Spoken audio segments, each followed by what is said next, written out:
Caesar করে বাচ্চা নেওয়ার পর যন্ত্রণা, আর সেই যন্ত্রণা দীর্ঘদিন সহ্য করতে না পেরে গলায় ফাঁস লাগিয়ে আত্মহত্যা গৃহবধূ। ঘটনাটি ঘটেছে হুগলির গোঘাটের অন্তর্গত সুনিয়া গ্রামে। সুনিয়া গ্রামের বাসিন্দা রুনা চক্রবর্তীর বেশ কয়েক বছর আগে বিবাহ হয়। তার 2 কন্যা সন্তানও আছে। পরিবারের সদস্যরা জানান, সিজার করে বাচ্চা হওয়ার পর থেকে ওই গৃহবধূর শরীরে প্রচণ্ড যন্ত্রণা হতে থাকে। সেই যন্ত্রণা আর সহ্য করতে না পেরে গতকাল বুধবার দুপুরে বাড়ির মধ্যে গলায় ফাঁস লাগিয়ে আত্মহত্যা করে। ঘটনার খবর পেয়ে পৌঁছায় গোঘাট থানার পুলিশ মৃতদেহটিকে ময়নাতদন্তের জন্য পাঠায় আরামবাগ মেডিকেল কলেজ ও হাসপাতালে। এই ঘটনায় এলাকায় ও পরিবারে নেমে এসেছে শোকের ছায়া। বিস্তারিত দেখুন। শারীরিক শরীর খারাপ আছে, কোমরে যন্ত্রণা, সিজার করে বাচ্চা হওয়ার পর থেকে দিয়ে এলিয়ে মেনটেন্সি রাখতে পারে না। দিয়ে গলা কি হয়েছে? গলায় তৈরি জিনিস বড় যায় বাড়িতে? বাড়িতে। কোথায় বাড়ি? শুনে নকুন্ডা। এই গোয়াটের পাশে শুনে।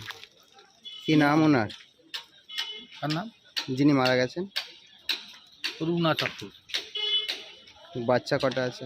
2টি মেয়ে, এটি 8 মাসে আর একটি। কতদিন আগে মানে ইয়ে হয়েছে, বিয়ে থা হয়েছিল? বিয়েটা কত বছর হয়েছিল? কবে? কালকে রাতে মারা গেছে?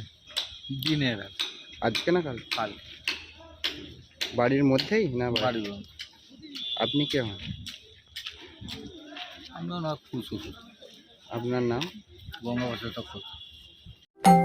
তন্ত্র মন্ত্র করে দেখি তার ভিতরে তুমি না।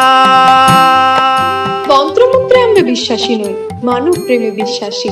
মানবতার বীজ বপনে 24 থেকে 28 জানুয়ারি আমরা আয়োজন করেছি আন্তর্জাতিক গোসাই পরবের। পঞ্চম বর্ষে তিঘুরির মাঠে পরবে থাকছে এদেশের পাশাপাশি বাংলাদেশ, রাশিয়া, জাপান সহ বহু দেশের বাউল পুকিরা।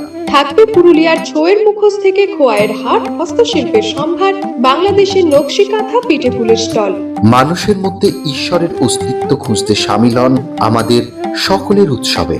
শাস্ত্র গ্রন্থ পড়ি যত, আরো দূরে সরে যাই, আরো দূরে সরে যাই।